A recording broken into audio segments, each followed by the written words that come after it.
right, welcome on in to another episode of, DCU Daily and Also Curious. It's another fantastic day here, early in the week, but we have a packed show. Yesterday was fantastic, tomorrow will be amazing, as will be today. We have lots to talk about from the world of DC. As always, we have a ton of Superman news, because that seems to be going around these days, pretty much every day, every minute, every hour.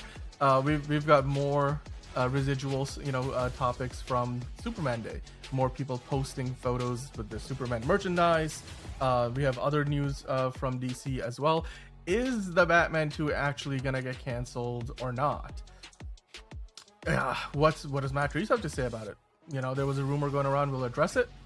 Justice League is in the comics looking to change things up a little bit. We'll talk about that. So if you're a fan of DC Comics themselves, Brett Goldstein of Ted Lasso fame, not happy about another season of the show coming back. Season 4 is on the way, and he's comparing it to like a dead cat. That's weird.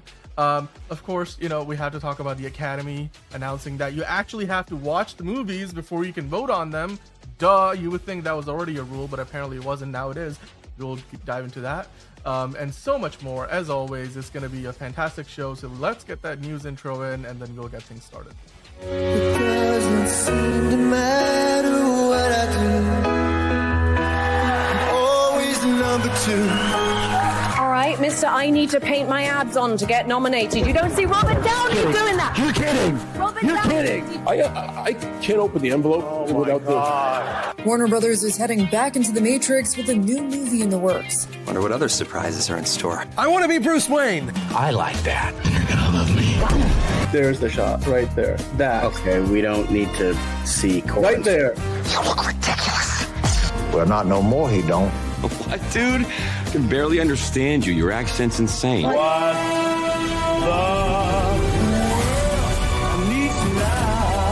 Give me a hand up. Nope, I'm actually okay. Thank you very much. Oh, wow. Wow.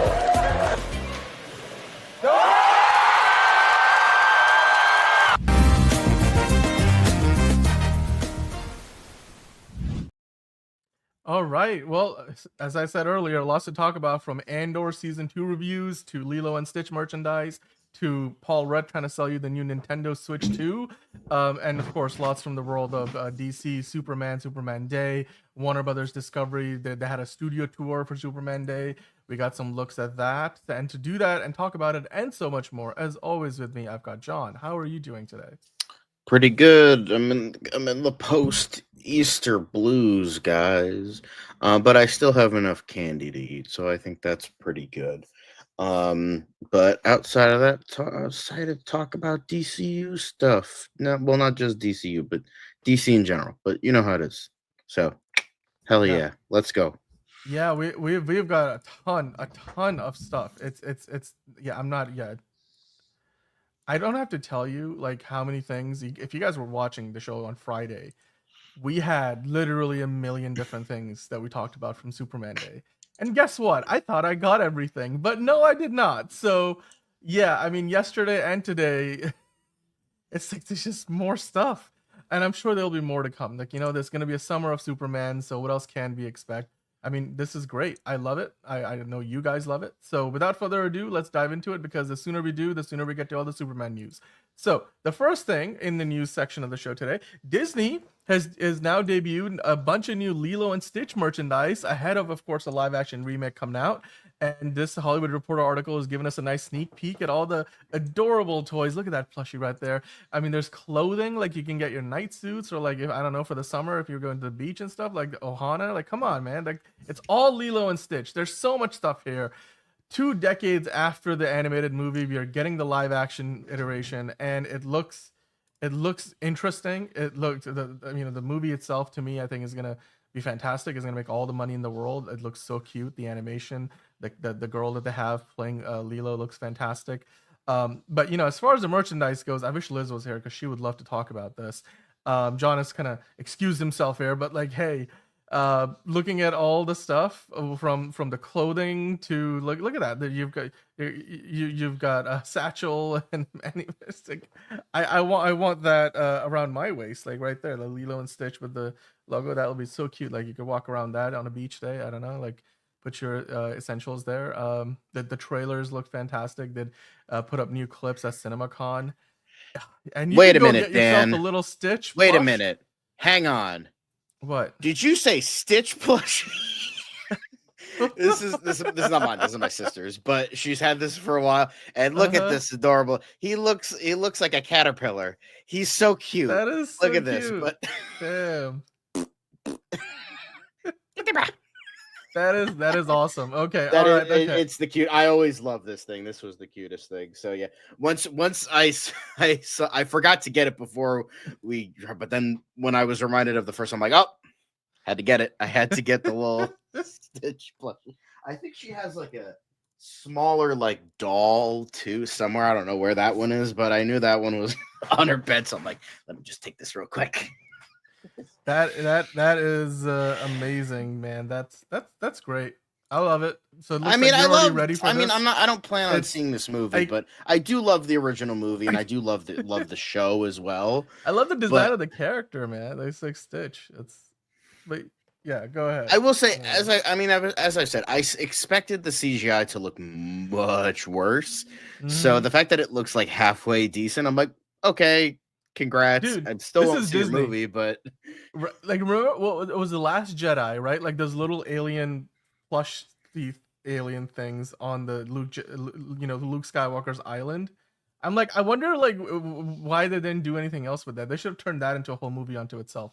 Or like a Disney Plus TV show. I'd have totally watched it, like, but hey, Disney knows what they're doing with like cute plushy toys. Like, hey, Mandalorian Grogu. We were talking about yesterday how, of course, they have new footage from the movie, and then not only are we gonna get Mandalorian and Grogu, but also Sigourney Weaver's joining in. Jar Jar Binks' son is gonna be in there, played by Jeremy Allen White. So Disney with the cute characters that you can turn into merchandise and toys that you can make millions of dollars off of. Their game is always on point, and you can see that here. You've got every single possible iteration. You've got a snuggle blanket, John. Would you want a Lilo and Stitch snuggle blanket for yourself?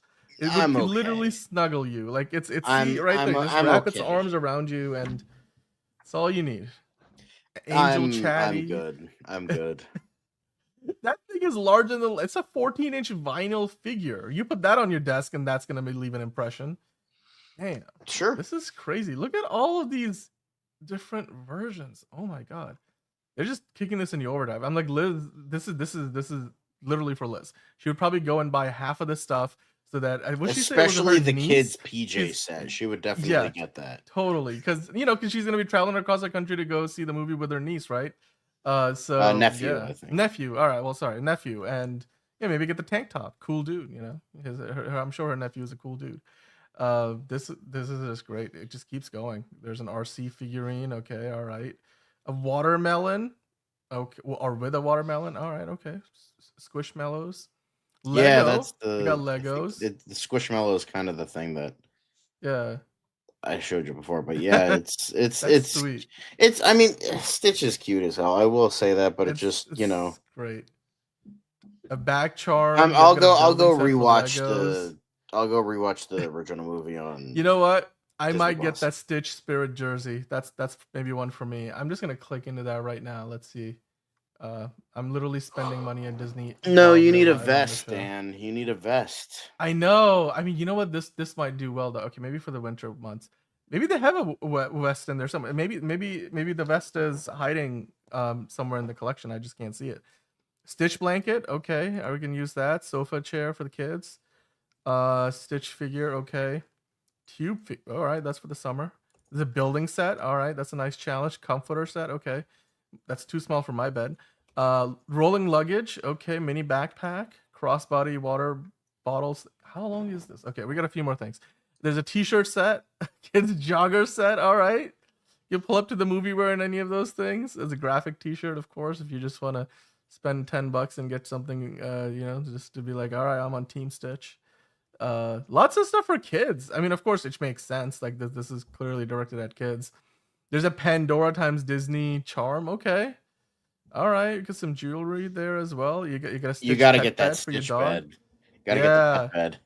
Oh, pet costume. Most dogs hate it when you put a costume on them, but like clearly, even the one in the photo, he's like, "What the hell is this?" Yeah, that's cute. Love it. Love it. Jack specific with more toys. I mean, all of these collaborations. Cuddly's plush. Okay. All right. Okay. Now we're just going over. Now we're just jumping the shark. You know, that's walkie talkies. Did you ever have walkie talkies growing up? Like, you know, that you used to play with friends. I'm pretty and stuff? sure I had like Bob the Builder ones. I had something like it was like these big yellow ones, and I don't know what brand and whatever they were, but I remember thinking like, oh, like how far away can we be? Let's just kind of test the limits, and then you try to get an upgrade, and it's just like, okay, cool. It's a magnetic tile set, tumbler, of course. You know, everybody needs a good tumbler. A mini waffle maker in the shape of Stitch. All right, okay. Literally, you know, no expense spared, man. Everything you can possibly imagine. They already got me to click through this, and the Hollywood Reporter is probably gonna make some money off of that. Because I'm gonna get the freaking Stitch jersey. I like it. This looks nice. I mean, I don't know how warm it's gonna be, but all right, cool. Moving on to the next thing, though. Okay, let's talk about the Academy Award, shall we? Maybe Lilo and Stitch will be good enough to be nominated for Best Animated Feature, but as of right now, I guess this wasn't a rule until, well, it's not going to be a rule until the 98th Oscars, which are coming up next year. So I guess it's starting at next year's Academy Awards moving forward. You would have to watch all the nominated movies in each category to be eligible to vote for those categories, which to that I say, you would think that's the bare minimum basic requirement. You would think this was already a fucking rule. Not even a rule. Just like a common fucking courtesy that you would actually fucking watch these movies. Like, I have friends. There's literally like subreddits and communities that watch every nomination. Now, I'm not just talking about Best Picture. My dad does every Best Picture. I have friends that watch every single nomination from Best Picture to fucking live action short film. Every single solitary one. Yet the fucking Academy themselves that are voting for this shit don't even do that. Apparently, according to this at least. Like, how, like, literally your entire job is watching movies. You're living the dream. What the fuck are you doing? Why are you just be like, nah, I don't feel like watching this, but I'll vote on this one? Like, that makes no fucking sense. The fuck is wrong with you? That would explain how we always get these trends where like one movie gets like 4 big awards because everybody, you know, because it's not that different, I imagine, from like voting at, I don't know, the presidential election, right? You vote for the president of the party that, like, you know, that you voted for, and then you would just like check the box for every other candidate from that same party and just move on. I feel like sometimes that kind of group thing happens at the Oscars. We've all seen it every year. I mean, some people might say Andor was the beneficiary of it this year, but like, you know, because Liz clearly was like The Brutalist was the better movie, or like a lot of people thought that there were like several other movies that were probably more deserving. But you know, that happens all the time every year. But yeah, it's crazy to think that that wasn't already a rule. But they also they made some changes regarding artificial intelligence, especially, you know, generative AI, saying that with regard to Gen AI and other digital tools used in the making of the film, the tools neither help nor harm the chances of achieving a nomination. The Academy and each branch will judge the achievement, taking into account the degree to which a human was at the heart of the creative authorship when choosing which movie to award. So that to me looks a bit of a, you know, like a gray area. We'll take it, you know, on a per case basis situation. I understand, because it's kind of hard to have a hard and fast rule there. Like The Brutalist was a movie that got criticized because they used a Ukrainian AI firm to enhance the Ukrainian accents for the actors who were speaking in Ukrainian for part of the movie. I understand that's a very specific targeted thing that the AI could help out with. I'm fine with that. it's a totally different situation when you like, create an entire scene using AI and it's completely generated through AI, right? Like that's nobody's anywhere close to doing that just yet, but that would be something different. Then maybe you're like, okay, is that a movie that in the same category as like, like where does it have to go into its own category separately because it used a tool that was so different from what was available or used by other films? But again, the more interesting thing here, they did, by the way, kind of change up like, the dates for when a movie must be released and submitted to be considered for Best Picture. So there's a more like, just the logistics of the dates. But yeah, John, it's kind of crazy that they didn't require everybody to see all the films. I'm like, I wonder how they're going to verify that because I'm not familiar with this. You guys let us know in the chat if you guys know about this. I gotta imagine kind of like for festivals and stuff and some of the other award shows that I'm aware of, that people get sent screeners of all these movies. And so maybe the one way that they verify that you saw the movie is that they can track that you click through the screener, and then they can track to see if you were able to watch the movie all the way through and through. So, you didn't just like put it up for 10 minutes and then decided like you've had enough and then still managed to vote. So there must be some way to verify all of that because there's literally thousands of people in the Academy, John. Like, how would you do it? Do you think that's probably the way they're going to go about doing it, where they'd have to track it through click through on the link to the screener and then track how much of it you watched and then kind of check off the box? Like, how else would you track that from all the members of the Academy? I have no fucking clue. Because you can't take it at their word. You just can't, because they're like, oh yeah, I totally watched this. And that's like not the case. So I think what you have to do, I feel like you would have to send them like special like links to, or like special like DVDs, depending on who watches, how you watch it and whatnot. And it's kind of like, kind of like how your computers like send data whenever your like computer crashes. Oh, we got to send data to Microsoft kind of thing. Yeah, like a debug report or something, or crash. Yeah, report, and so, but then it's like connected to this like maybe this server where you watch every single one, but it like tracks for each person so that they know how much you actually watch, so that then you'll be eligible. So, because there's going to be lazy ass motherfuckers that are going to be just like, oh yeah, I watched this movie. It's like, bro, it's 5 minutes. Just fucking watch it. So, yeah, I think they'll have to figure out a way to do that, whatever it is. But it's just like fucking ridiculous. Yeah, and they don't outline that in the report. So, like, the Academy hasn't specified how they're going to achieve this, like, verification for how people are going to see it. So that's going to be interesting to see again how they go about it, because it's one of those situations where, like, the Academy then has to source the movie, and they have to kind of internalize that whole process. They can't just rely on people to be like, go watch it in a movie theater and then talk about it, right? Like, you have to, like, everybody then has to watch it through the portal or whatever system the Academy dictates. Not to mention, the other thing about this is a nuance to this. All of these requirements now, like this requirement that you have to watch the movie in order to vote for it in whichever category it's a part of, it's only for the final round, right? So remember, we talked about over the course of the last few months building up to the Oscars this year that there's multiple rounds of voting. There's like a whole short list, which they narrowed that the number of movies eligible in all the categories down from sometimes thousands to a short list which might still have dozens of movies in there, and then they get to vote on those to turn them into the nominees, and that for most categories is like up to five nominees, and then with the Best Picture is up to 10, where that is then considered the final round of voting, and then people have a certain amount of time to vote on those, and based on that round of voting we figure out who wins the award ultimately. This requirement is only for that final round right now.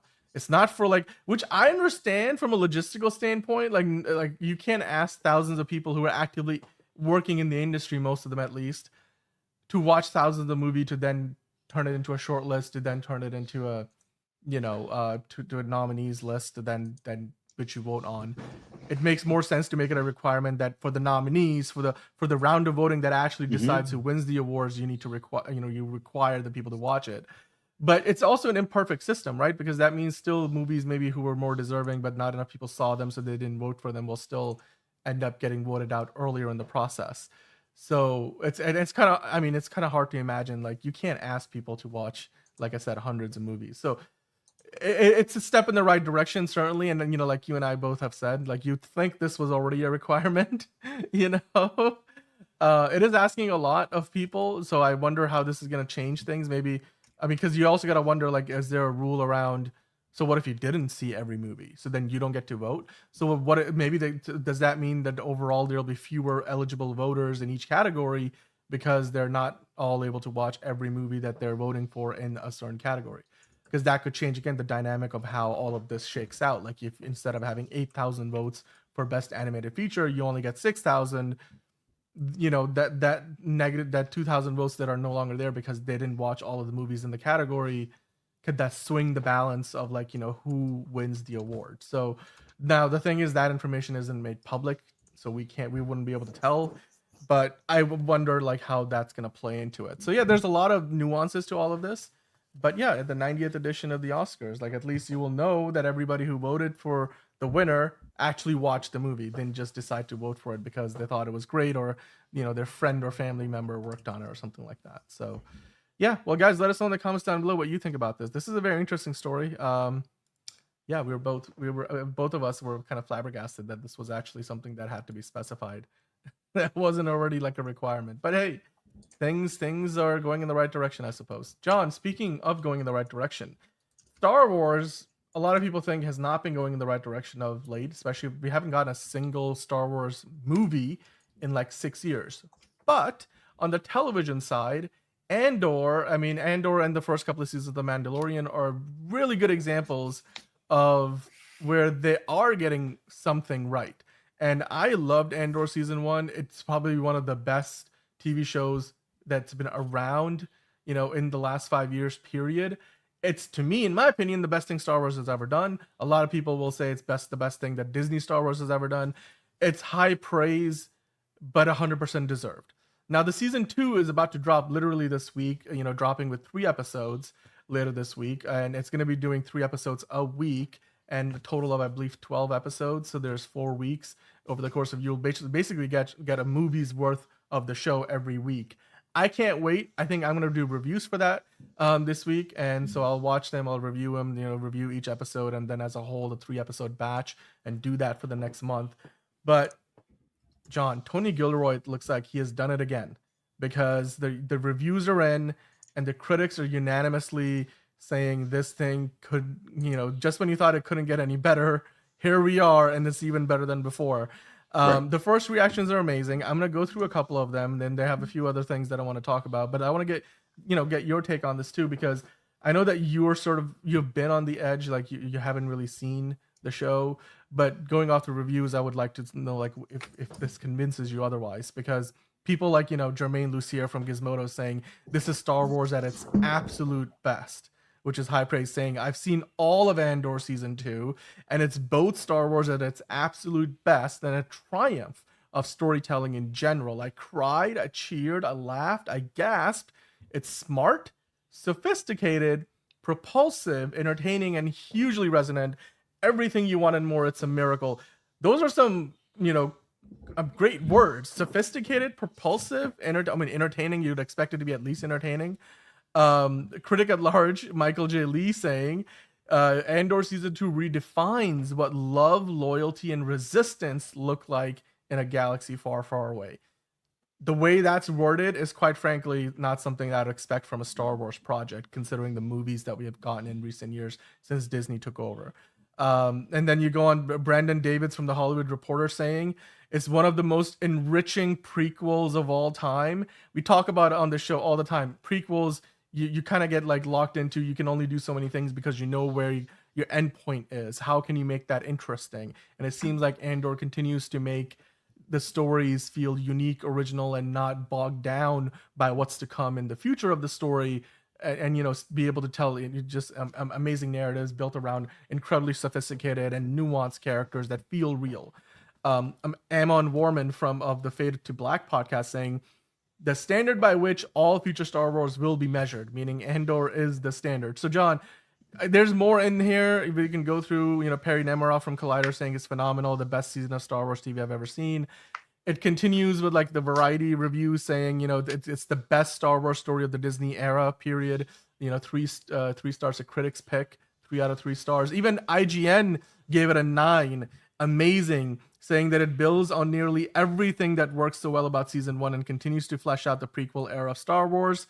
Season 2 is the most engaging Star Wars has ever been in a long time. So you look at all those reviews and well, except from reactions. Star Knight, who's apparently the one fucking guy who hated Andor. Because I mean, even from people I know who are fucking sick of this goddamn franchise, who like are sick of Star Wars, sick of what Disney has done to it specifically, have said Andor is excellent. Have said Andor is the best thing to come out of this era of Disney Star Wars. So I don't know. I still won't watch it because I just don't care anymore. But that's good because that was the one thing that I was like, I was worried for people that would like the show because I was worried that they wanted to do 5 seasons, but Tony Gilroy was like, this shit's taking too long, and I don't want to be here for the next 20 fucking years of my life. I mean, season 2 wasn't even guaranteed because of the pandemic, right? Like, and everything changed with the streaming world because they were like, nobody was tossing around money for no reason anymore. They were like, we need to actually make money doing this streaming thing. So season 2 wasn't even a guarantee. But no, I hear you. Like, it's Tony Gilroy's got things to do. He's got a project with Oscar Isaac lined up coming up after this. So yeah. I mean, you said you're not interested still, which I understand, but I'm like, if you watch Rogue One or even if you just watch season 1 of Andor, I'm like, you might be like, oh, I didn't know Star Wars could be like this, because that's really the reaction that everybody had in season 1. And you had Andy Serkis's character, which if you have heard anybody talk about Andy Serkis's character from season 1, you'll know, like, that dude did such an amazing job. That's one of the most heartbreakingly amazingly written characters in Star Wars ever. It's poetic, it's nuanced, it's like I said, sophisticated. The kind of words you don't think about when you're describing like the sequel trilogy of movies, for example. But yeah, talking about overall the reaction so far, I checked I'm gonna show the current Rotten Tomatoes score from when I'm opening up the article, but it's sitting like in the high 90s, kind of like in that Sinners territory. And at 98%, it's the highest that any Star Wars project has ever scored. Like it's certainly ahead of all the live action series, including even season 1 of Andor at 96%, Mandalorian season 2, which had a high of 94, and then Skeleton Crew, which had a 94 as well. So just continuing on with, just the praise. Now, it's not like this has the same number of reviews, by the way. That's the episode release schedule. So it does start literally, I think actually it's tonight. Oh my God, that is tonight. I thought it was on Thursday. Holy shit. Okay. I guess after the show today, I'll be watching it and then I'll be talking about it. So there you go. Star Wars, Andor episodes 1 through 3 for season 2. Holy cow. I totally misread that earlier. I thought it was April 24th, but that is today.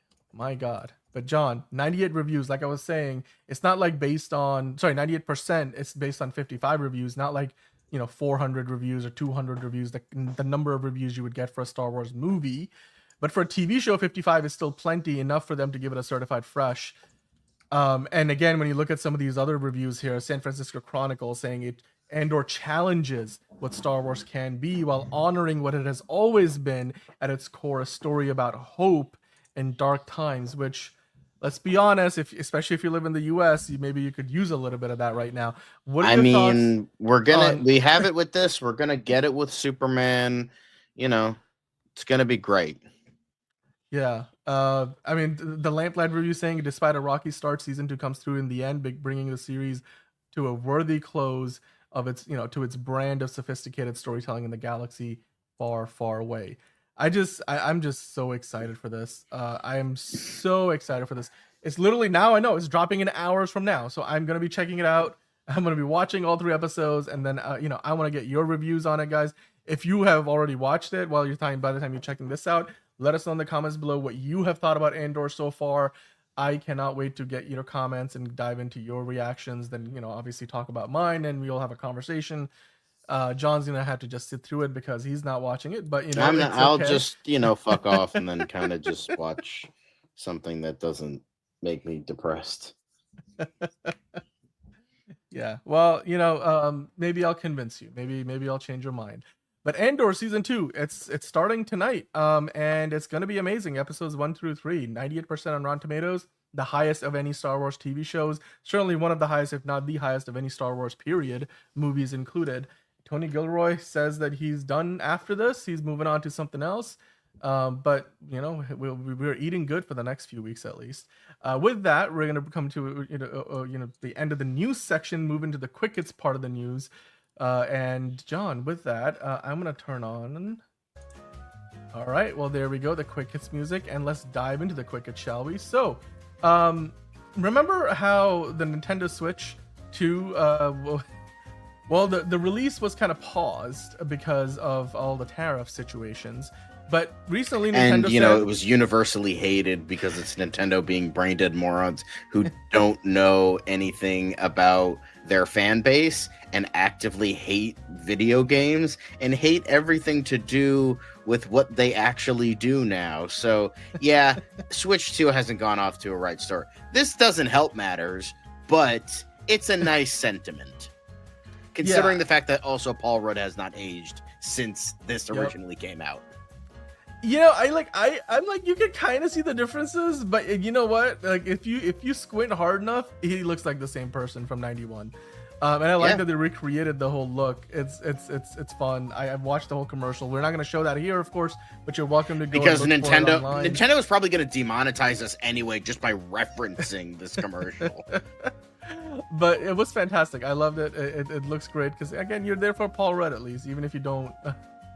Care for the Switch itself. Which, speaking of the Nintendo Switch 2, that is, we do have it now again available for pre-order this week, April 24th on 3rd. I think that's where I confused my dates. I was like, is Nintendo Switch April 24th or Andor April 24th? Well, Andor comes out tonight, April 22nd, and then Nintendo Switch 2 totally a fair thing. Thursday, April 24th. The Nintendo and Andor dates. Dude, it's when you're like getting all of these links and you're doing research for the show, it's like sometimes things get mixed up. There's everything has a date. So like movies release dates, poster release dates, anything. Anyway, but the console doesn't drop till June 5th. So until then, you'll just have to sit on your lap and just wait, because according to this article, if you order it for delivery to your house, the week that it releases, they'll send you an email saying it's ready to ship to your home.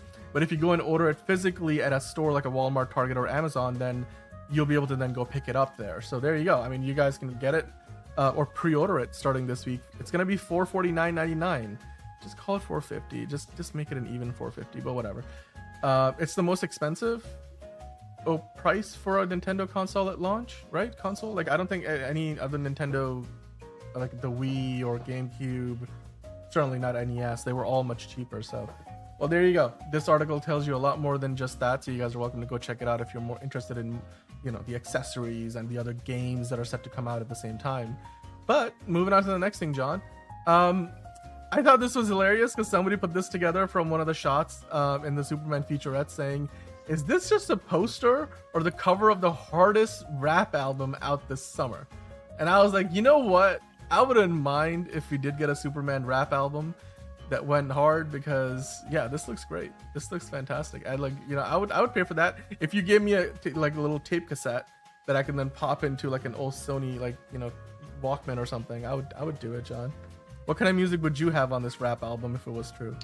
I don't listen to rap.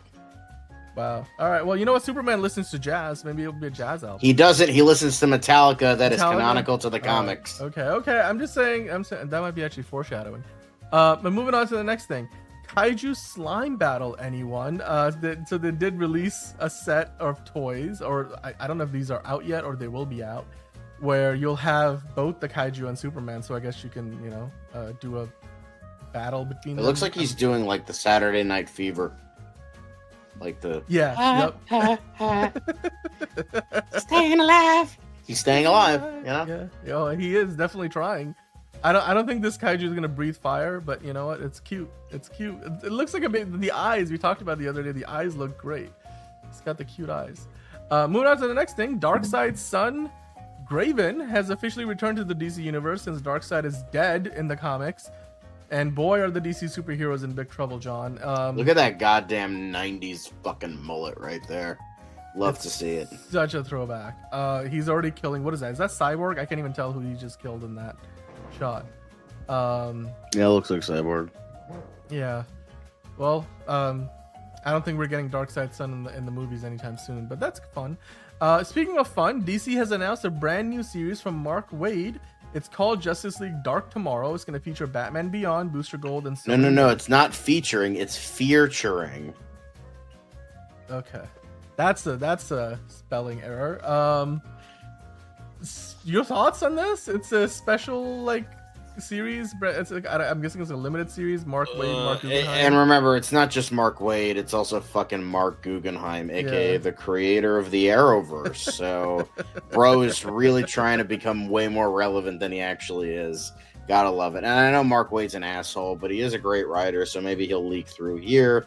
But it's just another DC doing an event story that'll sort of reset stuff, so they'll get all new number ones to get more people on their shit. It's like, honestly, just fuck the canon you have now and just go full in on the absolute line, because that's where you're making your money. It's like clearly, you're breaking records. Like Absolute Batman number 4 fucking broke records. It's like, just stick with that. Like, people care about that. They don't fucking care about this shit.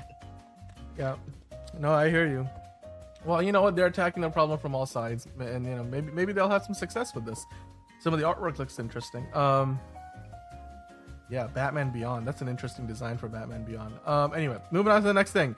Tremors. We have an update on the sequel. The Tremors creators have won the rights back to the original script. They're now exploring a return to perfection sequel, along with 2 other outlandish ideas. Kevin Bacon wants to come back, and they're considering ideas to bring him back. John, is this one that interests you? Here's the thing. They did plan. They were going to have a TV show that never went anywhere on Sci-Fi. Like, both Kevin Bacon and Fred Ward came back, and it could have been really awesome. But the fact that Fred Ward is no longer with us kind of has tainted the idea of like an OG kind of sequel to the original with the original cast. I'm sure. Okay, that would be awesome, and I know Liz wouldn't complain. But it's still like, I don't want to say taints it, because I'm sure it would be good, especially if the OG writers are coming back. But it's a little sad that they couldn't get this. They couldn't get a proper sequel going while Fred Ward was still alive. So that's a shame. But with Kevin Bacon coming back and being really in on it, hopefully that means something. I did finally watch it. Last year I did finally watch Tremors, and it's a lot of fun. I haven't seen any of the sequels, but the first Tremors is like a ton of fucking fun and just absolutely ridiculous. But Kevin Bacon sold it. Him and Fred Ward's chemistry was just amazing. So yeah, I hope a bunch of people come back and we can get a decent sequel. Yeah, same. It would be fun. Now, Star Wars, of course, we talked about Andor earlier, but that wasn't the only thing that they talked about at Star Wars Celebration this weekend. Lucasfilm announced the 9th Jedi spin-off series. I think this is spinning off of another show that they did, and they also set a Fortnite Galactic Battle season. So a bunch more stuff coming. This is, I think, a spin-off of Star Wars Visions, which is also getting Volume 3. So I don't know, John. Is this one? I don't care. I don't care. I don't care about Fortnite. I don't care about battle passes. I don't care about this shit. Just, I don't care. Cool. All right, moving on. I personally don't have a ton of interest in this myself, unless it gets great reviews. But remember, we talked about it last week. They did have a whole presentation for Mandalorian and Grogu. They had Jon Favreau on stage. They had Pedro Pascal on stage. Sigourney Weaver also joined because she's now part of this universe, joining in this movie alongside Jeremy Allen White, playing Jar Jar Binks' son. And they showed us some footage, and the description of the footage is they basically tease Sigourney Weaver's character along with some other action-packed battle scenes. And against stormtroopers, we have talked about the footage that they showed at CinemaCon, I think, or no, D23 earlier. I think it was like last year or so, where they showed AT-ATs a stomping in the snow, like, you know, the throwback to the Empire days of Star Wars. We also got a glimpse at Rata the Hutt, Jabba's son. So I totally mischaracterized that earlier. It's not Jar Jar Binks' son, it's Jabba the Hutt's son. Totally different character. But, you know, there we are. John, this is one of the concept art shots from the movie. Your thoughts? Are you interested in watching I don't The care. Mandalorian and Grogu? I don't care. I don't care. I don't care about Star Wars. I don't fucking care. All right, fair enough. We have a couple more things I think Star Wars related. Well, there's one more thing. They did also announce at the recent Star Wars celebration that the next one is going to be coming back stateside in LA, April 1st through the 4th in 2027. And also one of the people in the comments saying it makes sense since the George Lucas Museum will be complete in LA, so it's likely due to that. So there you go. If you are a fan of Star Wars, you can then next expect to take part in celebration in 2027. With that, and I know John has no comments, so I'm just gonna keep moving on there. The next thing is the Brett Goldstein situation, John. I mentioned it at the top of the show. I don't know if he's a big fan of the show coming back. I'm like, I hope that you like making money, my friend, because Brett Goldstein was comparing Ted Lasso season 4 to a dead cat, saying we buried it. He basically talks about this whole situation where in college he had a roommate, and you know his cat died. And then he buried the cat, and then a few days later, like his cat came back, and then realized that the cat that they buried was not his friend's actual cat. So, but then he started, but for whatever reason, started to thinking to himself that, you know, he had the power to bring this cat back to life, or like, you know, there was something beyond death. So I guess he used that as an analogy, which I'm like, fair enough.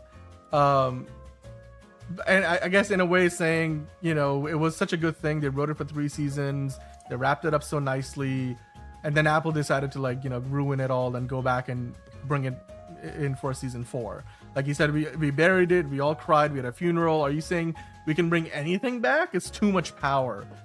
I don't know, John. As a fan of the show, I was hoping there would be more. In fact, when the show was airing season 3, most people thought there might be more.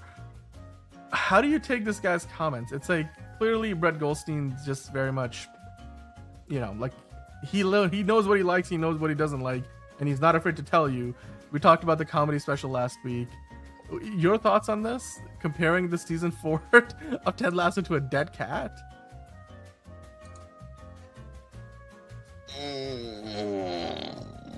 Yeah, I can kind of see that. Like, because it's just like,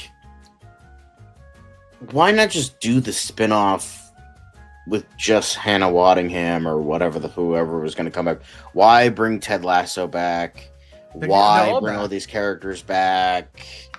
I mean, if this is the case, he might not be coming back. If Brett Goldstein's like this pissed, well, he's officially signed up to be back. I can't tell. All right, then shut the fuck up, bro. Yeah. Like, you're gonna, take the money and run. Like, hello.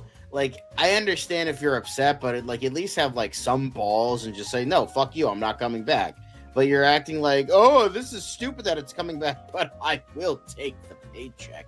So it's like, you're a fucking hypocrite, you fucking loser. So I'm in regards to his comments, like ignoring the fact like he's coming back and all that shit, I would say it is a little bit stupid that you fucking ended it all, and then not even like how many years ago that when it went off the air, like fucking 2-3 years ago. It's been a couple of years. It's been a couple of years. Like not even half a decade. This shit has been off the air, and you're already bringing it back. Like you're that desperate. Well, the thing was, though, there were rumors of potentially a season, because when the season 3 finale aired, Apple, like in the last week, in the week leading up to the finale, they stopped calling it a series finale and called it season finale in all the preview ads. Yeah, the people were wondering, like, are they changing their mind? But then they like put out like the 3 seasons as a box set, I think. So people were like, maybe they didn't change their mind. But then, this has been gestating for a while, so I don't know. It doesn't feel like it died and then came back as much as it was. I think it was always in the works. Even back when season 3 was airing, they might have had like early conversations, and then Apple just needed, I guess, a bit more time to give it a green light. But I don't know. Maybe Brett Goldstein is not part of all the same conversations, I'm sure. So like that's his reaction. So there we go. It feels weird. It's like you don't want to bite the hand that feeds you. Like that's the thing, and it kind of sounds a little bit like that. At least if you take all the comments at face value. Maybe he was being a little facetious, so who knows. But moving on to the next thing. Spike Lee, this is interesting. I found this to be funny almost, because I mean, I was like, Denzel has a son, but Spike Lee saying he cast ASAP Rocky in highest to lowest after seeing a meme. And get this, this is what Spike Lee said. He said, "What's funny is that I was looking at Instagram 4 or 5 years ago, and people were saying that ASAP looked like he's Denzel's son. I seen those memes, and then in the film we used that." I was like, Denzel Washington has a son who's also an actor, who's definitely a better actor than ASAP Rocky is. So this is just like, here's the thing. In regards to Spike Lee remaking shit, like, he remade 2 movies in the past, and they both suck donkey dicks. He remade Ganja and Hess, which, from what I've heard, was not very good. And he also remade, what was the other thing he remade? He remade he fucking remade Old Boy, and that fucking sucked. So it's like, I have no real hope for this, especially when the original film, High and Low, is by one of the greatest directors who's ever lived, Akira Kurosawa. So, and not to say Spike Lee isn't a great director. He's a fucking phenomenal director. And on top of the fact, he worked with John David Washington on fucking Black Klansman. So that just makes it even more fucking stupid. But yeah, I just, once this was announced, I was like, yeah, no, I like, when you're like, oh yeah, I'm gonna remake an Akira Kurosawa movie, it's like, bro, just don't. Just fucking don't. Like, I did hear that the remake of Ikiru with Bill Nighy was very good. I forget who did that, but I mean, Bill Nighy got nominated for that. The movie didn't, but he did.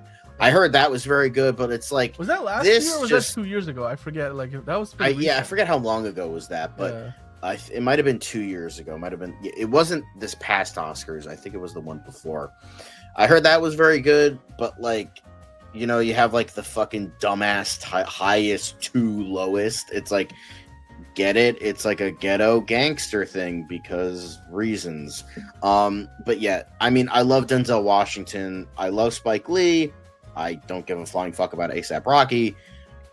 It's got talent behind it, but it's just like, oh yeah, let's cast this fucking rapper who can't fucking act as this guy's like son instead of like his actual son that you've fucking worked with in the past before. I don't. Yeah, so, the logic didn't add up for me. It's just like, oh yeah, let's do a meme. It's like when fucking Minecraft actually put in the children yearn for the mines meme in the fucking movie. It's like, really, when you have corporations and people like trying to do memes and like it just comes off as how do you do, fellow kids, or really dumb. So just like, no, just you know what, this I own High and Low. I have it on DVD. So this just makes me want to go and fuck, because I've only seen bits and pieces. I haven't seen the whole movie yet. But this just makes I need to go and fucking rewatch this original movie because this is gonna be dog shit. Yeah, that's what it seems like. Well, good luck to Spike Lee and I guess ASAP Rocky and Denzel. They couldn't get Denzel's actual son in the movie, so they got ASAP Rocky instead. Well, with that, John, we have now finished up the quick hits part of the show. So guys, just let us know what you thought about whether it was the news, the quick hits. Do you think Spike Lee should have just cast Denzel's actual son? Should he have not fucking remade this movie in the first place? What do you think about all the Star Wars Celebration stuff? Andor Season 2 reviews, all the cute Lilo and Stitch merchandise, of course. So much stuff. I mean, there's, of course, DC stuff as well. We talked about a little bit, from the comics. You got Darkseid's son coming back, a new Justice League comic. And then what did we do? Well, there was the Academy Awards, making it an actual requirement that you watch the movies you vote for in the final rounds. Who would have thought, like, that should just be like the bare minimum. So let us know in the comments down below which of those stories you enjoyed the most. And then, hit the like button while you're at it. Hit the subscribe button if you're new, because we do this 5 days a week. So you're welcome to check back here for the latest news from the world of Hollywood. And we'll talk about it. Hit the notification bell so you know when we go live. And with that, we're now going to switch gears to what is always the main event of the show. So let's talk about DC and all the stuff from DC Studios. So welcome on in to another episode of DCU Daily. As always, we've got a packed show ahead of you, and it's just going to be a lot of Superman today. I'm just going to be honest. We're going to have a few other things, but then we're going to basically talk about Superman, which, you know what? It's fair enough because it is that time of the year. We're getting closer and closer to Superman coming out. So, John, with that in mind, which of the stories are you most excited about today? Superman. I like Superman stuff. I don't really give a fuck about the bullshit rumors in regards to Batman Part 2, but I know we got to get that shit out of the way first. And then we get on to the good stuff. Well, yeah. That rumor from, or not, I guess you want to call it a rumor, the inside reporter or whatever, like Jeff Snyder, it keeps persisting, like from the podcast that he did last week. Just go to Spectacular Jay's comment source. Trust me, bro. I mean, the nuance of this that I guess we haven't talked about before, or maybe we have because we talked about how Robert Pattinson is going to be busy with not only the Odyssey right now, but then also he's doing Dune 3 later in the year.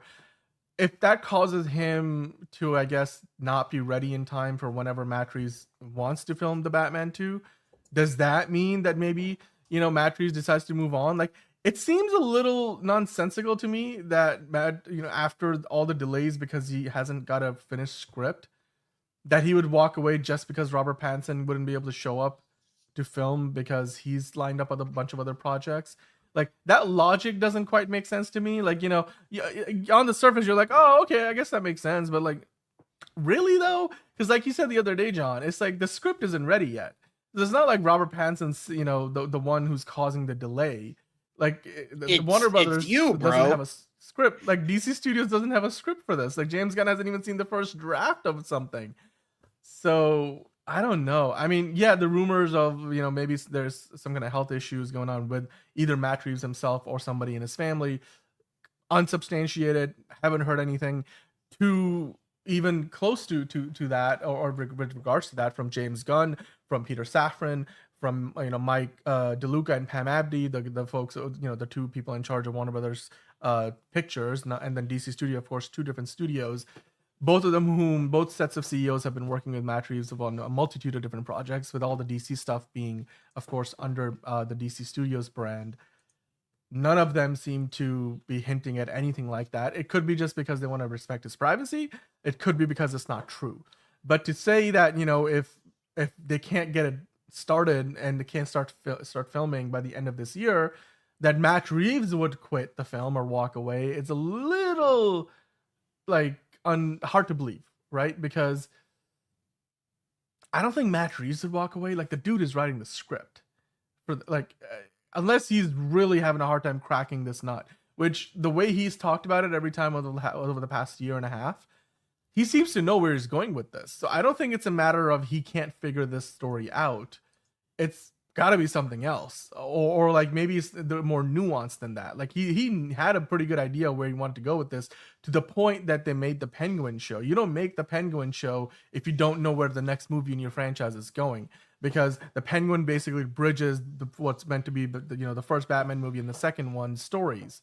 So I just don't understand the logic behind this. The only thing I can see out of this that maybe there's a kernel of truth in this is if they have a situation where Matt Reeves also has a bunch of other things that he's got going on, that Batman Caped Crusader animated series, basically most things Batman related Matt Reeves is involved in with DC. So maybe it comes down to, he also has other things that he is focusing on, so he might just take a step back and not direct the Batman 2 himself. But even then, I just don't think he's gonna like cold turkey quit this movie. John, what do you think? Is that even remotely possible? I don't think because there's just too much going on with it. Like, I think there's a lot of struggles. There's a lot of if, ands, and buts, like in regards to the project, because it was from previous management of like DC, prior to what DC Studios was. So you have that, and I think I don't think Matt Reeves nor even James Gunn wants to let this go. It's just Matt Reeves is struggling with it, whether it's like just writer's block or something deeper than that. I don't think he wants to let it go unless like he's just that desperate of like, I'm too into this. Like I want to see this succeed so much to the point you need to do it without me. But I don't think he would do that. I don't think he would go to that extreme. At least I don't think.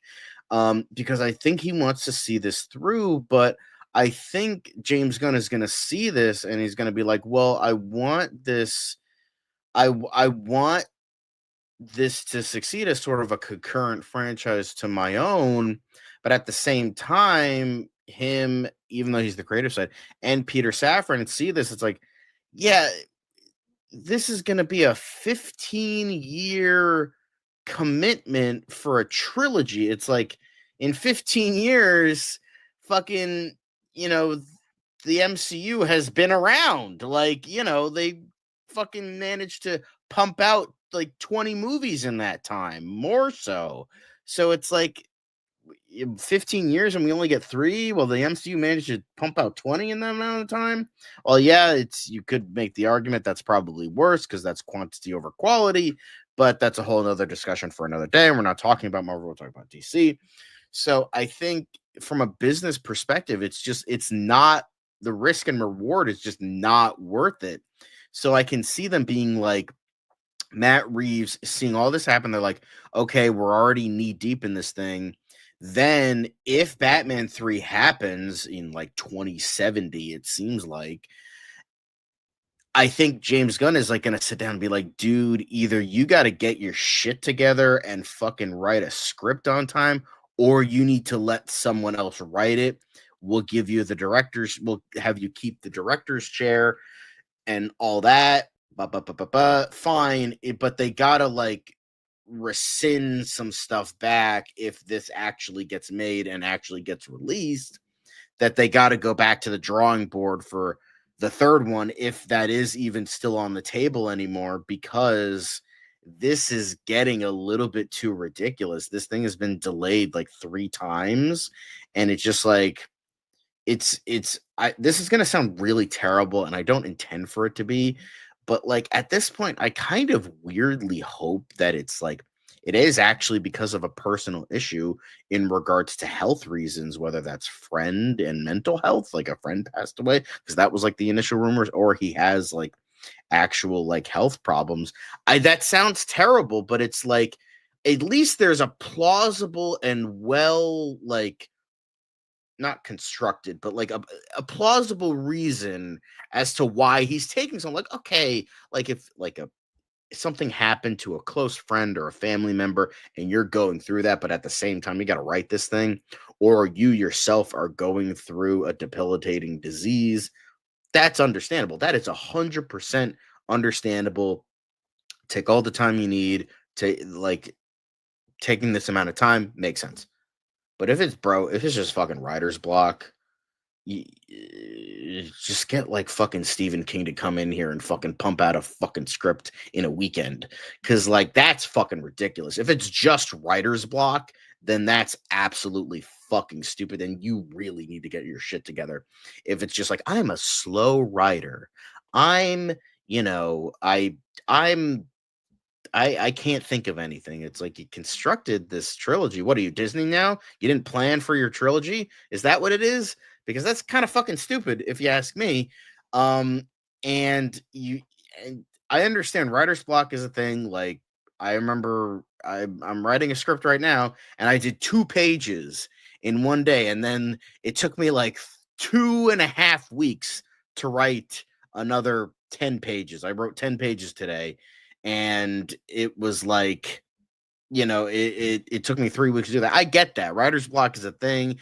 Finding the time sucks, and it's hard to do with the million other things you got to do throughout the day, whether it's life stuff or job stuff. But at the same time, it's like, you're also getting paid a shit ton of money.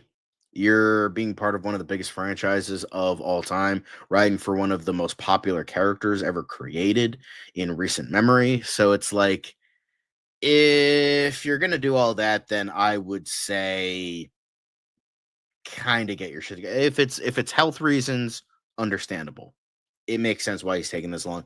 But if it's just writer's block, then that's just really, it's honestly fucking stupid. And I'm saying that as a guy who's a writer who's been in part of writer's block before.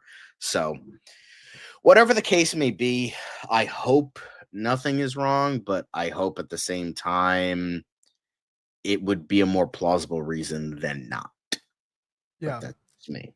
Yeah. Well, I mean, I'm every time this comes up, like I'm kind of lost for words at this point because I think we have examined this whole situation from every angle that is available to us, and at this point in time, we'll just have to wait and see when the next credible update comes in. And again, not saying that Jeff Snyder is incredible. He does have a hit and miss track record though. So like famously or infamously, he said that of the two people who were finalists to play Jon Stewart, the one person who didn't get the role was ahead, and the next day James Gunn announced as that Aaron Pierre got the job. So yeah, I mean it's hard to trust that this is actually what's going on, but it's also pretty nebulous what he said.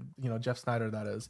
So we'll just have to wait and see until we hear something, hopefully from the man himself. Like let Matt Reeves tell us what the heck is going on, or give us an update. But then again, it's not like the movie is now set to come out anytime soon. It's 2027, right? October 2027. So there's still over 2 years between now and then. That's enough time for them to still, if they get it into production by the end of this year, to have plenty of time to go into post-production and everything in between. So we'll just have to wait and see. That's the most we can do right now. But moving on to the next thing, John, as per the earlier conversation, Superman is the talk of the town. And, well, in addition to Superman, DC is also set to release a bunch of TV shows the rest of this year.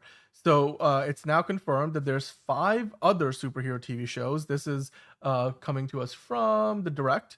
They do a good job of kind of compiling all this information, and some of these you might be familiar with. A couple of them kind of surprise me that they exist even at this point. But there's 5 other TV shows beyond what we have already talked about before in terms of like DC, especially this year. So, the Penguin, as of right now, doesn't have another season coming. The CW is no longer doing anything really with DC, but still, there's other DC shows on the way. So, of course, we do have the Sandman series getting its second and final season coming out this year. The part 1 of which will debut on July 3rd, and then the second part will come out 3 weeks later on July 24th. So that's the Sandman show. Of course, even though the creator of the show, the writer of the comic, is a bit disgraced right now, they worked hard on, I'm sure, on the show, and probably spent a lot of money on it, given how expensive the first season was.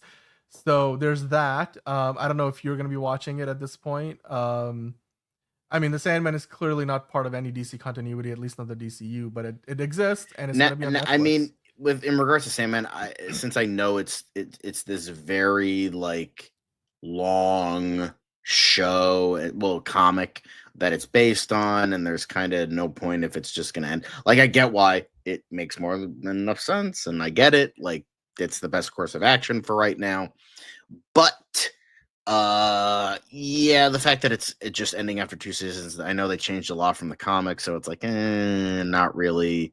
I kind of sort of had an interest, but now I just really don't, so I'm probably just not gonna watch it. Yeah. I mean, well, that's not the only one. Of course, Peacemaker season 2 is also coming. We know it's going to be debuting on August 21st of this year, so that's a big one. That's going to be part of the new DCU continuity.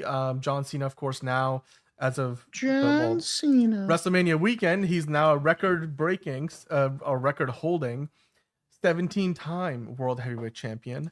But he is retiring from the WWE by the end of this year.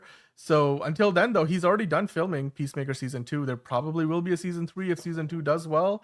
And there's no, signs saying to the contrary, because yeah, it certainly sounds like, the second season is going to be bigger and better than what we had even the first one.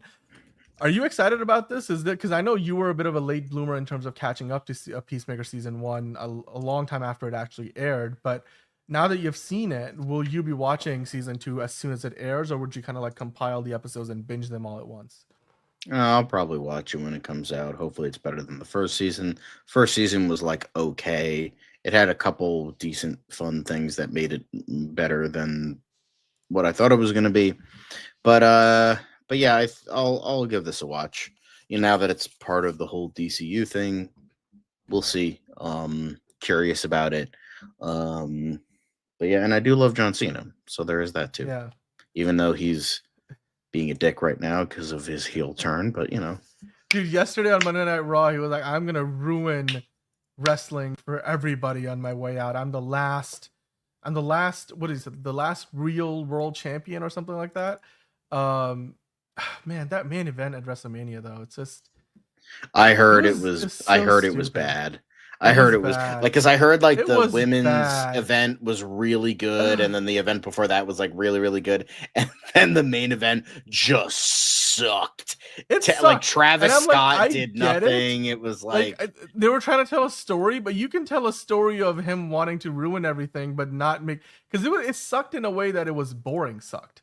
Like it was like, even the low blow, like he crotch shots Cody Rhodes, and I'm like, oh, come on, man. Like, is that it? Because I was expecting things to kind of have a few more ripples, like, and then, but he crotch shots him, and then hits him with a move or a belt, I forget exactly what, and then he pins him and it's done. And then the ref bumps when the ref got beat up like 3 times or pushed out of the way or pulled out of the ring. It was the most predictable shit. I'm like, you could have booked this a little better, clearly, because Triple H recognizes that the audiences are not that dumb today. But I don't know, when it came to that match, it felt like they were everything. And you know what it is? John Cena doesn't know how to play a bad guy. You know how bad guys in wrestling stomp on somebody on the ground? John Cena doesn't know how to do a leg stomp. Like, the dude looks so awkward doing shit like that. Like, he just doesn't know how to like act like a heel. It's like, but the only thing he was really good with is, was like, he just didn't smile. Like, I've never not seen John Cena smile, even when he's like getting hounded by people out in the public. He's always, putting up a smile, but like the dude is just like no smile, all frown. But hey, Peacemaker, he's a superhero now. So season 2, whether we'll be able to see him or not, we'll find out. But John, that's not the only show, of course. Bat Family is another animated show on Amazon Prime Video. That's coming out this year as well. That's it's a new series. It's debuting this year on Amazon Prime Video. Yeah, it's following up Merry Little Batman. Yeah. Which I heard was fine. It's got like a lot of weird like animation, like a very weird style. No interest whatsoever. Don't really care. It looks like it's a show mainly for kids, so which not great because animation shouldn't be delegated to that, but it just doesn't look like it's for me. So, but whoever does watch it, I'm stoked for it. I hope you enjoy it. For them. Yeah, but hey, then you have My Adventures with Superman season 3 coming out this year as well. That's going to be on Adult Swim. Is that one that interests you? I know you're a fan of Superman, so, and this is like the premier animated Superman show that out these days. No interest. I just think they're doing too much too quickly. I don't like the anime style. I know everyone is like sucking the dick of anime, and they got to do you got to have like fucking Isekai Suicide Squad. You have to have, Ninja Batman versus the Yakuza League. You have to have like anime style, all that shit. And it's just like, how do you do, fellow kids? We also like the animes. Please watch us. So that's just what it comes off as. Like either it like I know Jack Quaid's great. I mean, he's perfect casting. I love how like a lot of people like it. Superman is going through a renaissance right now. That's really great to see as someone who has grown to become a major Superman fan. So there's that, but at the same time, I just can't like get any interest. And like I don't like how it introduced like the fucking Council of Loises in like episode 3. Like I'm sick of the multiverse shit. Unless it's done like really, really well, and I don't think in that show was all that well. And then you introduce Supergirl in season 2, and she's like brainwashed by Brainiac, and then you gotta stop her, and then you gotta do this, you gotta do that. And then season 3, now they're fucking introducing Superboy. It's like you're doing way too much. Like let it grow. Let it like, just like Superman the animated series didn't need to fucking do this shit. Like they just like let it, it's okay. Just Well, like have it like we live in in an age of instant gratification. So they're like, we got to get to this now. Now we got to get to that. And like, well, let's not and forget it's just to do like this. don't make shit for the So- Gen Z TikTok crowd. Come on, that's bullshit. Get that the fuck out of here. Well, I mean, speaking of which, though, what I will say about Batman: The Caped Crusader, season 2, that's a show that I don't think you would say is made for the Gen Z TikTok crowd necessarily. No. Um, It's Matt made Reeves for happens people. to be- It's made for people that are still somehow Bruce Timm fans who haven't recognized the fact that Bruce Timm fucking sucks by himself. Well, I mean, Matt Reeves and J.J. Abrams are also involved with this. We were talking about Matt Reeves. Okay. Earlier. This is one of the other things that he's the a guy part who of. can't write a Batman movie and the guy who can't write fucking anything. Yeah, let's include those fuckwads. Well, season 2 of this is we it's not a surprise. We've known about this. I think they greenlit it for 2 seasons when they first greenlit it to begin with. So the voice actors were in the booth last year doing the voice work for this. So this is on the way. I don't know if there's a season 3 or 4 also at this point. I don't think but so. No, we will have to see. I know Reeves told Collider that it was going to come out in 2025, not 2026. So we don't have an exact date, but we know it comes out this year at some point. Maybe probably the summer months, which is kind of like the time that last year season 1 dropped. So there you go. There's that one. Then of course, I mean, more Batman stuff. Batwheels season 3, John, is going to be on Max. Is this one that would interest you? No. I do hope Cape Cars, Crusader, but with Batman. Yeah, exactly. I hope Cape Crusader season 2 is better than season 1. Yeah. It's just season 1 felt so empty and it just felt not great. So I hope season 2 is better. I'm gonna watch it. I'm curious, but we'll talk about it. Like I'm sure we did season 1. We'll talk about season 2 as well. And that's it. Well, those are the 5 shows. So there you go. I mean, a lot of Batman stuff, a little bit of Superman stuff too. But those are the 5 TV shows DC has coming out this year. I mean, one of them, of course, Peacemaker season 2 is the really big one. Now, of course, Superman put out a whole featurette, a behind-the-scenes featurette last week that we talked about on Superman Day on Friday. We went through it in detail. But a few things that I think we want to probably go over now. I mean, if you clicked on the thumbnail, this is what you're here for. There's not 1, not 2, not 3, not 4, not 5, not 6, but 7 main villains at this point confirmed for this movie. And we could glean that from not only the trailers that have come out before Superman Day, but also certainly the featurette on Superman Day gave us a better idea of what all the different threats will be in this movie that Superman will have to face. So let's just kind of quickly go through a few of them. I think that a couple of them are pretty obvious. We know quite a bit about them, but a few of them raise a few questions that maybe are worth a discussion. So the first one they list out here on the direct is the Hammer of Baravia, which we talked about. We've talked about on Friday. Who is that character? Where are they filming this? Is this something that's going to be comped into like an exterior set? Is this something that's like, of a spaceship? If it is the Hammer of Baravia, does it have to do with that fictional country where it looks like there's some kind of conflict or war happening? We have seen that in the trailers. So the question becomes, is that Lex's mech suit, or is that actually, the Hammer of Baravia, as they're saying that here? John, what are your thoughts? Do you think this is a mech suit that Lex puts on in the comics, or is this something to do? Because the Hammer of Baravia isn't. I don't know even know if it's from the comics, or if it is from the comics, how it ties into the Superman story. I mean, I have no fucking idea what this is. The only like I looked it up. The only character that's like associated with this is a character called Hammer. He's from Baravia, and his name is Boris Ulyanov, and he was like this really weird, obscure character who like carried a hammer, and he was introduced in The Outsiders. I assume he's connected to like, because I think that's what a major thing was in The Outsiders. I mean, it could be interesting. I mean, that is kind of a James Gunn thing to do. Just take this extremely weird character that nobody fucking remembers that was in like 2 issues of a comic, and he's like, I'm gonna make this a major character in my movie. Like, yeah, no, that tracks. Yeah. I could see that happening. I don't think it will, but I could see that being the case. Yeah.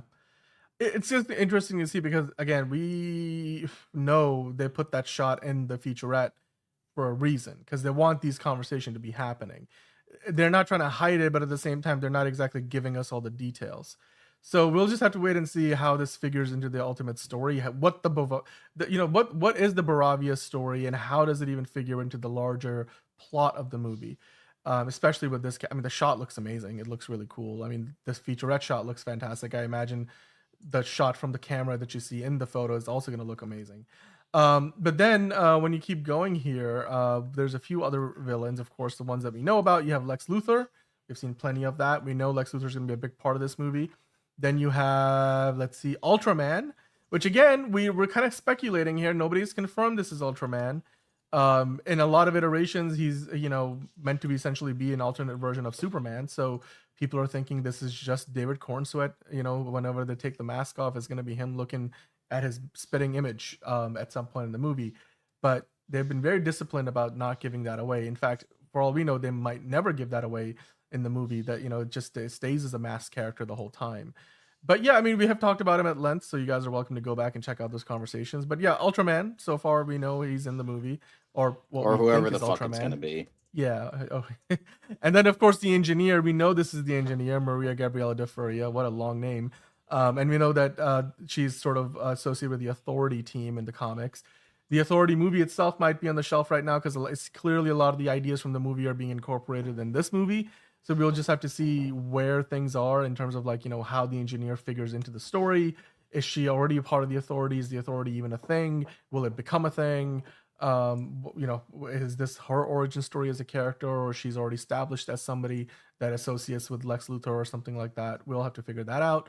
And you can also see the suit there. I'm sure there's going to be CGI extensions to that, because in the comics, like, the nanotech turns into all kinds of weapons she can use. And, from what we have seen so far, she had a pretty practical suit on set, but, they can always add to that in post-production. So kind of like what they did in Man of Steel, all the Kryptonian suits, they were completely CGI outside of just the underskin.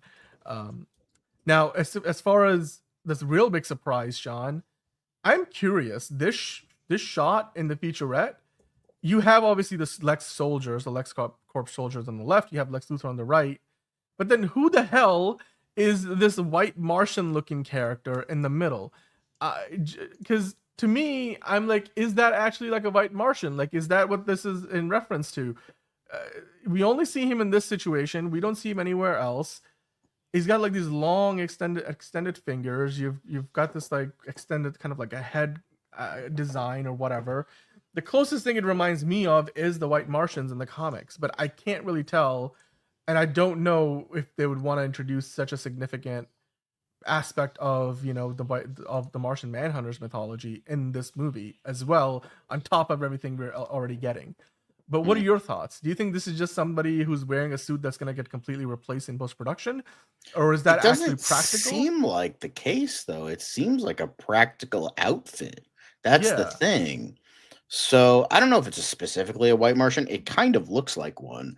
However, could it be enhanced by CGI? Sure, but I mean, I think it's just like sort of like a like in Guardians of the Galaxy, the Collector, like essentially, he had like Howard the Duck and Cosmo the dog, and like all these smaller Easter egg characters. Obviously, some of them became bigger, but having like those smaller characters as sort of like an example of world building on the cosmic side. I think this is just an example of world building. I don't think the White Martian will mean anything if it is one, but I think it's just kind of like as Rachel Brosnahan said, we are in this world. It is a set world. We're just introducing it to you when it's already set up. So I think this is just adding to that. Dude, if this is the White Martian, which, by the way, guys, let us know in the comments or in the live chat what you think this is, if this is indeed the White Martian. And if it is, then holy shit, because we're all of a sudden introducing the whole Martian Manhunter mythology already. That would be amazing. That would be, I would be so excited, because I think the Martian Manhunter character is one of the most underrated things, that characters and mythology that DC has. You can make an amazing movie out of that. And if they're going to introduce that here, even if it's for a moment or just for a singular scene, that'd be quite insane. The other thing I'm thinking is maybe this is like a version of Metamorpho before he becomes Metamorpho, like the design that we did see, but I don't know. it's going to be interesting to see what this actually ends up being. You guys let us know what your theories are in the comments down below. We'd love to hear from you, and then we can talk about it on the Q&A session this Friday, as we do each and every week. But we talked about in that image, as well as the other image where James Gunn is posing with all the soldiers. You have the LexCorp soldiers. You can see the LC logo. We've seen them in action against, I think, Mr. Terrific in the trailer, where he's kind of like got the big shield around him, and Lois Lane is kind of ducking for cover. So we definitely have the LexCorp soldiers involved in here. And then you have the kaiju, which I guess is a baby kaiju or a real kaiju, whatever. Like, it's an adult kaiju, baby kaiju. He shoots fire out of his mouth. He's a fire-breathing dragon kind of thing, straight out of Pacific Rim or something. Looks great. I mean, not a surprise, but he's one of the 7. But yeah, I mean, that's it. Those are the 7 villains. I mean, John, the accusation that they have too many characters in the movie, knowing that there's like 7 antagonistic forces in this movie, not all being at the same level necessarily, you still feel like maybe, at least based on the promotion, that Lex Luthor is ultimately the real bad guy. Everybody else is kind of in service of that story. Do you feel like this is too many characters, knowing this, you have this many villains, and then obviously all the other superheroes and metahumans that are in there? I don't think so. I think people need to calm down. I think the kaiju is gonna be, I think that's gonna be like at the beginning of the movie. I think that's gonna be like a cold open villain, where it's just like he's fighting him to show off the, Superman-ness, like, oh, the power of Superman. Right. Here's like to introduce Superman, like the Avengers in Age of Ultron, where they're breaking into that whole Shield facility or Hydra facility. That's this, like the opening sequence. Yeah. Or like the Batman. It could and just like the Age of Ultron thing, it could tie into the later movie, because that's where Scarlet Witch and Quicksilver were. Like, this could tie into like, oh, it's Lex Luthor's kaiju monster. Like, he fucking made this in a lab, or he found it somewhere, or it crash landed on Earth, and he like bred it, crossbreeded it, and fucking like eventually set it out to fucking kill Superman. Yeah, I could see them doing that. That already sets the bar on a whole different level from the like Man of Steel era of Lex Luthor, which this clearly is a much more fantastical world. We have freaking kaijus in this movie. Anyway, so the Daily Kryptonian, who was one of the people who got access to behind the scenes at the Superman promotional efforts that they were doing last week, he said that every employee in Warner Brothers and DC Studios were so happy about this movie. They made the event even better. One employee told him James Gunn and DC Studios are the best to work for. James especially makes sure to check on everyone and always brings positivity to the studio. It's truly, and cue it up, John, it's truly a family. I don't know, man. That's a pretty good testimonial there for the people. I don't have friends. I got family.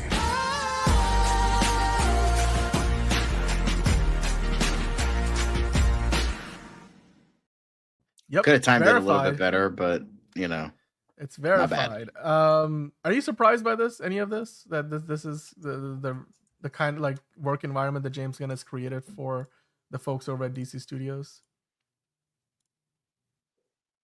Yeah, I mean, if it's described as a family, then I mean, look at this man. Look at all the great people he's working with. Like, just a man with a vision. Margot Robbie's really excited here. Like, looking at this, like, look at all the smiles, look at all the happiness. Look at your boy Ed Baldwin there, and look at this greatness right here. Yep. No, I hear you. Well, we have a bunch of other Superman Day stuff that we didn't get a chance to talk about the other day, so I figured I'd bring those in, and we can kind of go through that, and then you stop me where you feel like there's something worth talking about, because there's a bunch of this is like, just, oh, great photo, we've seen it before, seen something to that effect. Like, this cast photo has been going around, and clearly they shot a bunch of stuff, brought the whole cast together on the DC lot. So and then of course, another version of the video we saw last week where they're like, happy Superman Day, and they're all wishing us all a happy Superman Day. Nathan Fillion in the background, of course, Nicholas Hoult, all the tall people in the back. Anthony Carrigan has to kind of get on his tippy toes there a little bit, but yeah, that looks fantastic. Of course, there's a bunch more looks at Superman figures or drawings, at least, more drawings. figure drawings, more promotional artwork that you can take a look at. It would be funny if they're watching right now. Yeah. Well, this looks kind of similar to like a comic book version, but it has some aspects of Henry Cavill's Man of Steel suit to it. This is the absolute Superman version, I'm pretty sure. Then you have the 1978 version. Of course, Christopher Reeves. You have the 1997 version with like the blue. Superman Blue and Superman Red when he got separated. Yep. And then you have the 2013. That's the Man of Steel. That's a Henry Cavill suit. You can clearly tell. But the logo and everything, that's the 1992 Death of Black Superman. Return of Superman, I should say. 1941. Fleischer. The Fleischer Superman. To 2025, there's your David Cornsweet Superman. Looks nice. Looks very, very friendly. And then you've the 1992 one is just a tombstone. That's hilarious. I love it. He was dead. He was just dead. He's like gone. Just give him a tombstone. It's fine. Cool stuff though. 1996. You've got I don't see really a Brendan Routh version, but I guess he was always tied into the Christopher Reeve one anyway, design wise. You do see the 2021 version of the black suit Henry Cavill Superman in there as well. So really, really cool stuff here. The artwork is fantastic. The fandom is alive and well, guys. And then, hey, John, we mentioned this the other day. This is that shot. We've seen it like from behind, from a distance, from last summer. Like, you know, the shot of Superman holding up, hoisting up something, trying to protect. I mean, and at one point that Crypto right there looking up at him, which so I guess Crypto is going to be in this scene. And in the featurette, they show you from the front, like, and it looks fantastic. You can see the suit is tight. The bulge is there, whatever, but like, you know, it looks great. I love this shot from the featurette. But also, John, they put out Concept One put out trucker hats and a snapback hat. I do like the colorful one. I like the snapback hat. Like I like the tie dye. Snapback hat looks really, really neat. I love it too. Yeah. I'm not a big cap guy because I have a really fat head. So none of them, even if I like leave the most leeway for my head, it still doesn't fit right unless it's like really hot out and I have to protect my head. But I would wear that like just the only thing I don't like about the colorful one is I don't like the Superman on the brim, but outside of that, it looks great. I do like this more simplistic design of the trucker hat that looks nice. Look up in the sky. It looks nice. Just like I James Gunn just wants to fucking just take all my money. And you know what? Also, I keep seeing in the silhouette version of him flying, they don't show him from behind. Historically, we've always seen the silhouette of like the cape and the hand. This clearly they're showing it from the front where the cape is in the back. You see the legs and the pose. It's very much a different that's a very specific decision they've made here with the marketing material of this movie. Now, of course, there was so many toys revealed for Superman Day, and we kind of found a post here where somebody kind of put all of the pieces together. We've talked about these already. You got Funko Pops, you've got action figures in all different kinds of sizes and Uno cards. More Funko Pops, the superpowers collection of characters, which are a slightly more simple version of the design from the movie. You've got Robot number 4. I feel fantastic. 4, if you know, you know. So there's I feel super, man. And there you go. And you know what? James Gunn feels super as well because somebody went ahead and pretty much bought like every version of the Funko Pop and then sent James Gunn a little message saying, "Fine, James Gunn, you win." And then James Gunn was like, "No, you do. You win." So. No, James, you fucking win because you're gonna fucking bankrupt us all. You fucking asshole. I mean, just this alone, there's like 5 of them, and the guy's spending like $130 with shipping and taxes. So good luck to you, Ride Dizzle 69. Well, and I'm sure he's not the only one. But hey, this I feel like this is literally for when Liz is on the show, so I'll have to save this one for her. But look at all this, Nicholas Hoult, magnificent baldness, I guess you could call it. All the different shots from the behind the scenes featurette, looking epic with these cinematic shots and like the nice sun or the volume, whatever lighting they're using there. That shot looks amazing. Liz was marveling at that. Pardon the pun. This is the shot where like we have seen it in the trailer where he has got like a revolver in his hand and like a tuxedo kind of a suit. Not really a tuxedo, but black and white suit.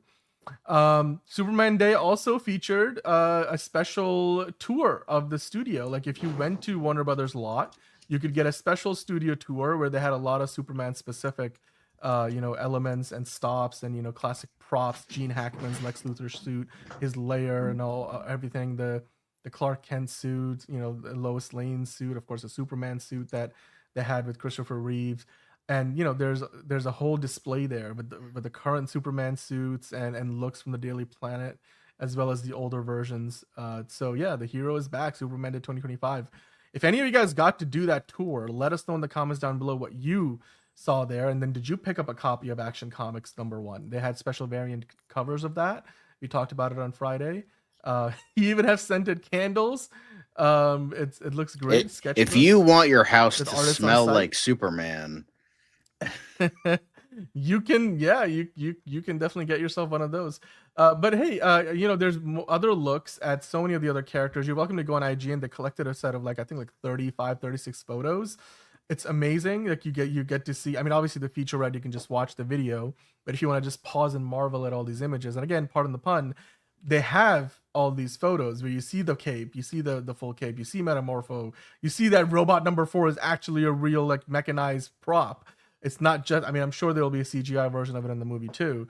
Richard Brosnahan on the set. You see how they shot the stuff in Svalbard for Superman. Look at this. David Cornsweet is just lying there in that. And yeah, in real life, he's he's just a normal human being. I can only imagine how cold this guy must have been, because you look at how many layers the people behind the cameras are wearing. I feel bad because he might have actually been dying on the snow there. Not just, he didn't have to act much of that out. The blood was a little bit of embellishment, but holy shit. I'll tell you, fucking asshole. Get it right. And the jib guy's all right, I'm gonna get the shot right. This looks fantastic. The Mr. Terrific, we assume his spaceship looks crazy good, cool. Love the colors, very Guardians of the Galaxy-esque in terms of the design language. A little bit of Thor Ragnarok even. Superman on the day when his suit gets charred. These shots were pretty crazy cool. These are probably promotional shots, I imagine, for stuff we're gonna get to see from Hawkgirl. And whoa, this is a different version of the shot that I guess this is part of how they shot the Fortress of Solitude. They probably have a lot of CGI set extensions for that.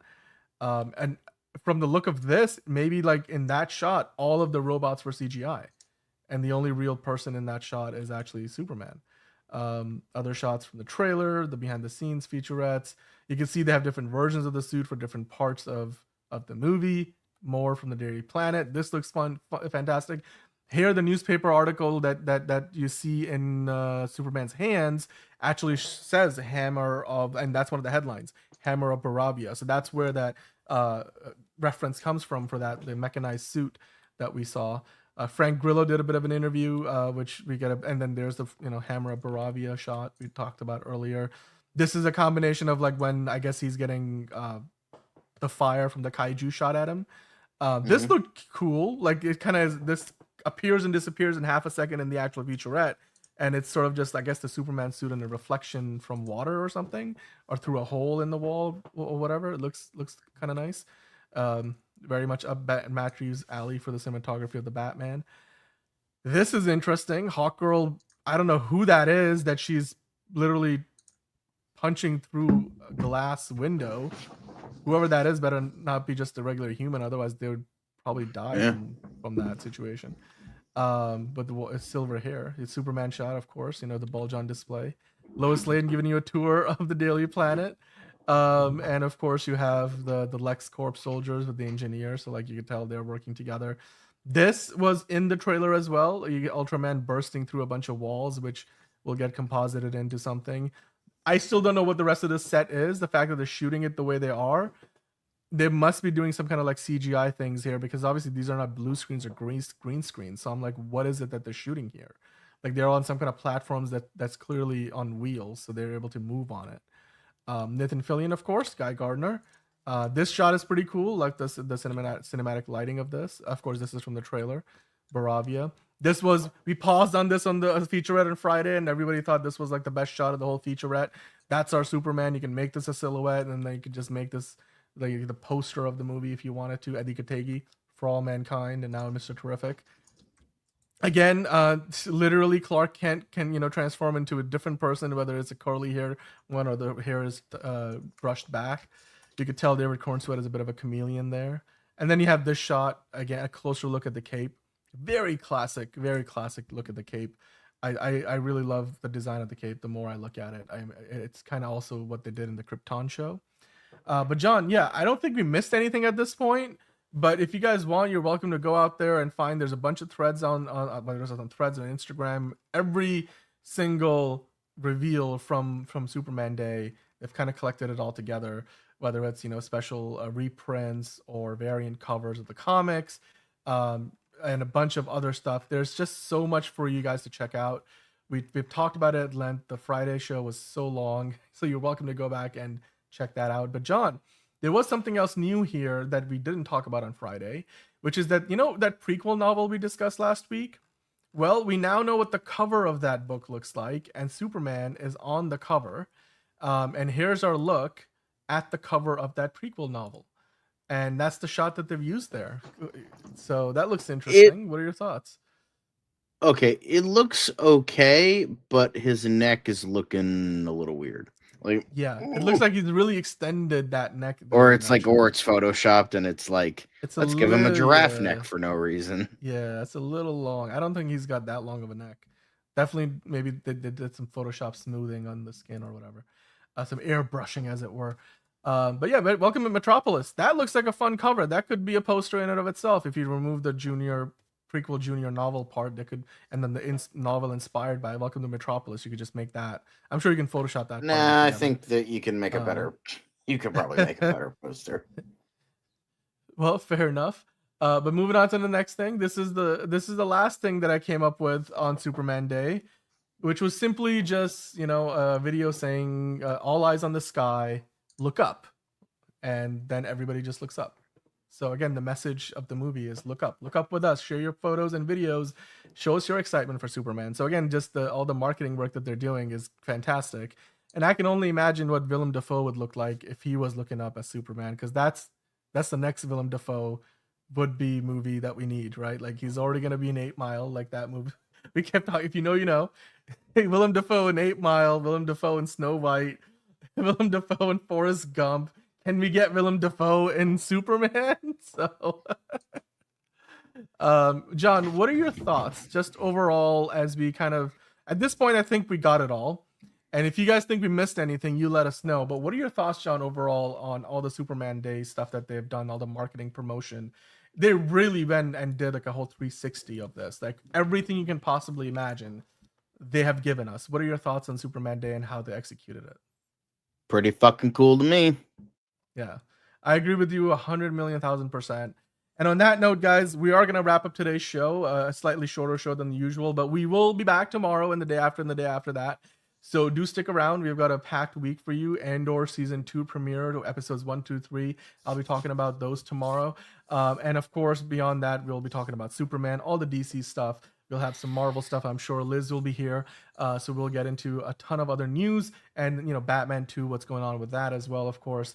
So if you have any ideas, let us know in the comments. I know a bunch of you guys have left us comments. We're collecting them and we'll bring them into the Friday Q&A session. Until then, have yourself an amazing, amazing rest of your day, night, or evening, wherever you're watching. And we appreciate you guys. Hit the like button on your way out. Get in the comments with your thoughts. Hit subscribe if you're new and hit the notification bell so you know when we go live. And with that, John, thank you for another amazing show. We'll see you on the next episode of DCU Daily.